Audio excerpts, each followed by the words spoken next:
Diz pra gente, qual que é a sua trajetória? Como que você chegou aqui? Você caiu de paraquedas? Você foi preparado? Você teve uma orientação? Como que você caminhou até o dia de hoje aqui? Pra falar a verdade, foi bem por acaso, né? A minha família nunca teve muita discussão sobre política ou sobre economia, né? Meu pai é metalúrgico, minha mãe é dona de casa, então os dois nunca se interessaram muito por política, como a maioria das pessoas, né? Se preocupa mais em tocar a própria vida, só que quando eu tinha 17 anos eu estudava no Colégio Técnico de Limeira, no Cotil. E meu professor de história começou um debate sobre o Bolsa Família, falando que o programa tinha diminuído a desigualdade, tinha feito o país crescer, tinha acabado com a miséria. Eu falei, pô, que programa legal, né? Como é que funcionou? Como é que foi estruturado? Como é que ele foi implementado? E eu fui pesquisar e vi que não era bem isso, né? Vi que o país estava num momento de otimismo, que todo um cenário mundial, a China crescendo 15% ao ano, a gente exportando commodities, criando uma nova classe média, o governo tendo dinheiro de sobra para fazer o que quisesse. E aí eu vi que o motivo da prosperidade do país era outro, né?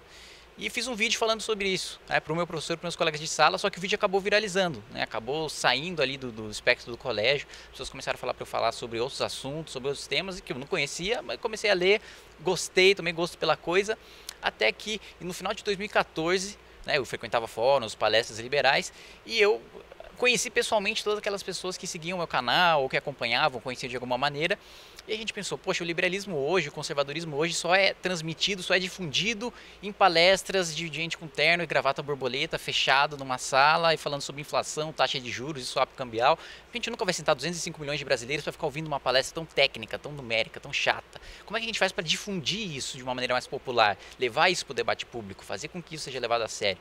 E aí que a gente teve a ideia de fazer um movimento social, que é o Movimento Brasil Livre, que começou não defendendo impeachment, não sendo contra o PT, mas como uma maneira, uma ferramenta de difundir as ideias liberais. A primeira manifestação que a gente fez foi em defesa da liberdade de imprensa e em defesa da Operação Lava Jato, né, no final ali de 2014, quando o Grupo Abril tinha sido vandalizado por militantes, porque a revista Veja denunciou, né, o ex-presidente Lula, ex-presidente Dilma, que tinha envolvimento no escândalo. A gente fez essa primeira manifestação e daí foi todo desenrolar, que é uma longa história até o impeachment da presidente. Nesse percurso todo, teve a história da caminhada, você sofreu um acidente. Como que foi isso, essa caminhada, toda essa luta até chegar em Brasília? A gente fez, primeiro a gente fez a manifestação do dia 15 de março e 12 de abril, que foram duas manifestações gigantescas pelo impeachment da presidente, só que a resposta do governo era muito ruim. Ela colocava, Dilma colocava ministro na TV para falar que era só coxinha, batendo panela, que pobre não estava batendo panela porque o PT tinha colocado comida na panela do pobre, então a panela estava cheia. Então, enfim, que era uma manifestação de elite, que não era legítima, mas a reação da oposição era pior ainda, né? E eles mesmos, a oposição, PSDB, PSC, diversos partidos falavam que impeachment é golpe, que não tinha momento para impeachment, que Dilma não poderia ser comparada a Collor, que era uma presidente honrada. A gente falou, bom, a gente fez duas manifestações gigantescas, pressionando a oposição, pressionando o governo, isso não foi efetivo. O que a gente faz para ter a prerrogativa moral de exigir da oposição uma posição firme, né, de apoiar o impeachment, de fato fazer oposição? E aí a gente tem uma ideia meio maluca aí de ir a pé de São Paulo até Brasília para protocolar o pedido de impeachment. E a gente parava, andava 35, 40 quilômetros de cidade em cidade, e às vezes ofereciam creche, igreja, chão de fábrica pra gente dormia, às vezes tinha até uma fazenda um dia também, então foi, cada cidade a gente ia sendo recepcionado de uma maneira diferente, discursava, conversava com a população, falava por que a gente estava fazendo aquilo, né? Todo mundo ficava curioso, né? Um bando de moleque maluco indo a pé até Brasília, e no meio do caminho, né, uma semana antes de chegar, teve um acidente que veio um carro a mais de 100 por hora, bateu em outro carro e esse outro carro bateu em mim e numa colega, Amanda, que é coordenadora do Movimento Brasil Livre em Goiás, e ela ficou inconsciente no dia do acidente, fiquei com o braço todo ensanguentado, pensei que tivesse quebrado o braço, enfim, no final tudo deu certo, né? Ela conseguiu ficar sem nenhuma sequela, né? Eu também, ficou tudo bem. Ela queria até continuar a caminhada de cadeira de rodas no final, mas a gente não deixou. Mas enfim, conseguimos, chegamos em Brasília e depois, com toda a repercussão, com tanto apoio popular, a oposição decidiu apoiar o pedido de impeachment, né? Que foi uma coisa bastante curiosa que a gente aprendeu. A narrativa política criada por uma marcha, por uma história de sacrifício, por tudo que a gente estava fazendo, foi mais poderoso do que manifestações gigantescas para pressionar a oposição. Então eu acho que ali a gente começou a sentir um pouco o espírito da política, que vai além da razão, vai além da economia, vai além dos números e passa pela inspiração, né? Passa por fazer com que pessoas acreditem que o que você está fazendo é certo, é justo e que deve ser defendido por elas também. Kim, agora sim, aquelas propostas nos movimentos, acabou muitas delas acontecendo, a principal, eu acho que a de maior repercussão, era o impeachment da presidente Dilma, trocou-se o presidente. Hoje, como o movimento vê a administração federal, apoia, é contra, é em partes. Por quê?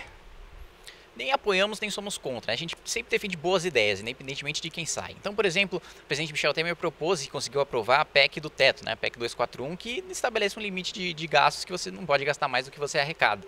O que é uma obviedade, né? Todo mundo na sua casa gasta menos do que o seu salário, né? Senão fica endividado e já não consegue sair daquele círculo. E isso num país gera miséria, gera pobreza.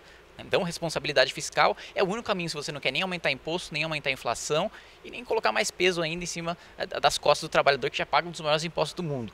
Agora, economicamente falando, eu acho que ele tem bons projetos. Acho que ele tem nomeado uma equipe técnica, né, para a presidência do BNDES, para a presidência do Banco Central, para o Ministério da Fazenda. Tem proposto levantar o debate da reforma trabalhista, tributária, previdenciária, que eu acho que é a mais crucial de todas, que a gente concorda em partes com a reforma do governo, mas pretende entrar com uma reforma nossa no Congresso, né, coletar assinaturas de deputados para a gente ter a nossa própria reforma.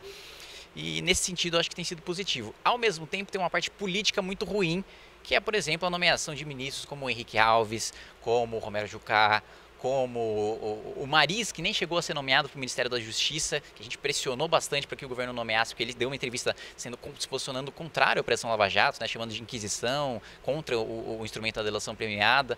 A gente conseguiu barrar essa nomeação dele. Mais uma vez, com o Ministério da Justiça vago agora, o nome dele está aparecendo, a gente também está batendo, a gente também está sendo contra. E, enfim, todas essas nomeações com nomes, né, já relacionados à Operação Lava Jato, mais recentemente com o ministro Moreira Franco também sendo nomeado, ganhando foro privilegiado e também citado numa delação da Odebrecht. Então, esse ponto que a gente é mais crítico ao governo Michel Temer, enquanto no ponto econômico a gente diz que ele tem levantado pautas interessantes, apesar de não propor exatamente as soluções que a gente acredita, mas para isso a gente está aqui para propor nesse debate, para entrar nesse debate público e fazer alterações ali, se a gente puder, com pressão popular no Congresso Nacional.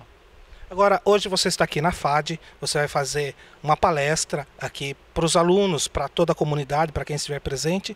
E o que você teria de mensagem para essas pessoas, para os alunos de Sorocaba, para as pessoas de Sorocaba? Qual é a mensagem que o Kim, coordenador do MBL, deixa para essas pessoas? O principal motivo que eu estou aqui hoje em Sorocaba, na FAD, conversando com alunos, conversando com o público em geral, é que as pessoas se engajem mais na política. Né? Porque tem uma certa corrente majoritária de que política não presta, né? De que quem se envolve com política é bandido, de que como se política fosse um bicho-papão que se encostou em você ali, mesmo você sendo uma boa pessoa, você está corrompido.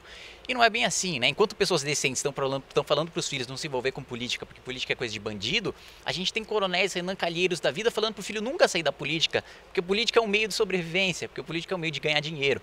Né? E que futuro a gente tem se a gente mantiver esse discurso? Não, política foi feita para ser virtuosa. Antes da política era um arrancando a cabeça do outro. A gente tem toda essa imagem negativa da política hoje por causa dos acontecimentos dos últimos anos, mas a política em si é uma coisa boa e deve ser feita por pessoas boas. E é justamente por isso que eu estou aqui. Que o pessoal de Sorocaba, que o pessoal que assista a palestra hoje aqui na FAD, participe, tenha essa consciência de que é possível sim participar da política sem se corromper, sem se vender, sem entrar para o sistema, como não gosta de dizer, e que a gente tem feito isso tanto fora da política institucional, pressionando o Congresso de fora para dentro, como de dentro para fora também. Né? No ano passado a gente lançou candidaturas, teve candidatos do Movimento Brasil Livre que se elegeram e que nesse ano estão fazendo um ótimo trabalho.